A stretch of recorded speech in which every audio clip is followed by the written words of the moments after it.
Hey people, it's Niles talking. This is another Black History video. This is from Jamaicans Abroad. This is about Amos Shackleford. Amos Stanley Winterton Shackleford was born in the Maroon community of Charlestown near Buff Bay, Portland, in 1887. His father, Edwin Shackleford, was a saddle maker. He attended the local elementary school where he impressed the teacher so much that when the teacher moved to Manchester, young Amos went with him to continue his studies.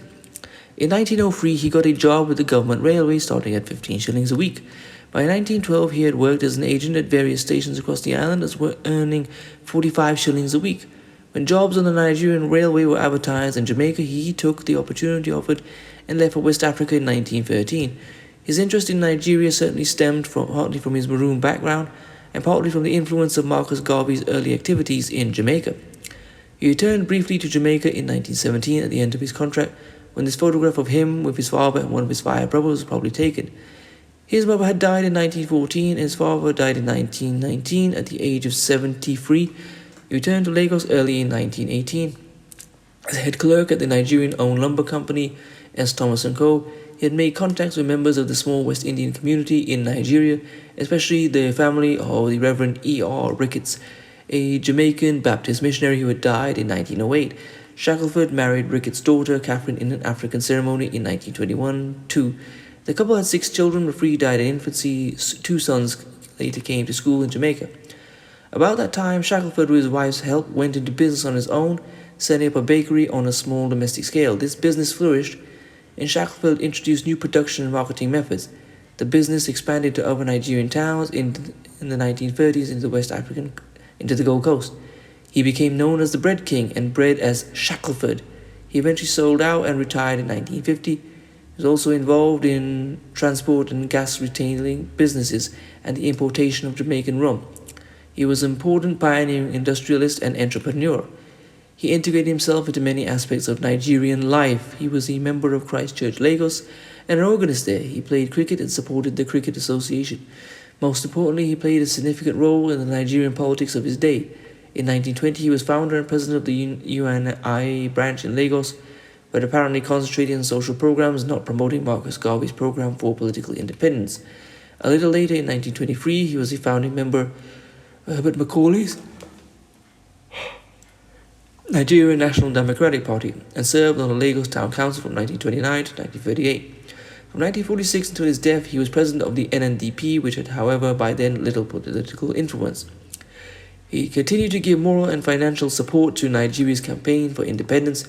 Although so immersed in West African life, Amos Shackleford retained his links with Jamaica. In 1931, he brought his 2 sons to be educated in Jamaica, first at the Morris Nib Preparatory School and then at Kingston College.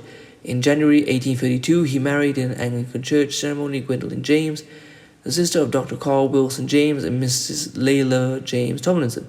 When the couple visited Jamaica again in 1938-9, they were warmly welcomed and gave talks on Africa and displayed African artifacts for various groups.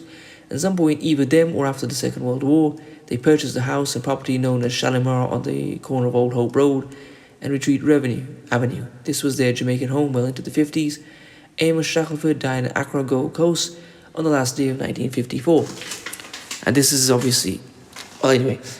Now, I decided to do a video on this because it's important to talk about people in the diaspora who have gone abroad and done successfully, because despite some of the things that he's talked about with some of these diaspora wars, one group blaming the other and saying that they're the cause of all the problems in the world, Black people in the diaspora have moved to other parts and have done successfully and have contributed to the societies they have been in rather than simply taking from it.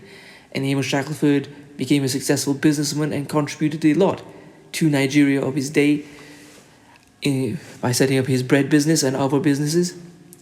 And it's something I also want to talk about. We've heard a lot about Black men traveling abroad, and I've often said before,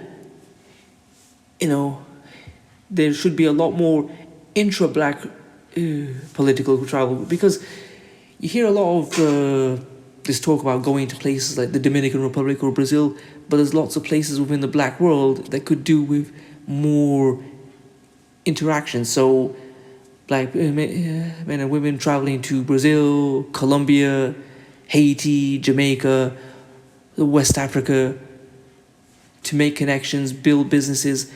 And I would say this, if it's possible to get a second passport to one of these black nations like Haiti or Nigeria, Ghana, or anything, I would say do it.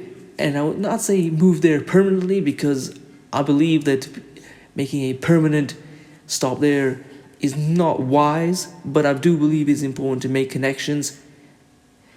And I believe that by doing so, it can help the overall diaspora grow.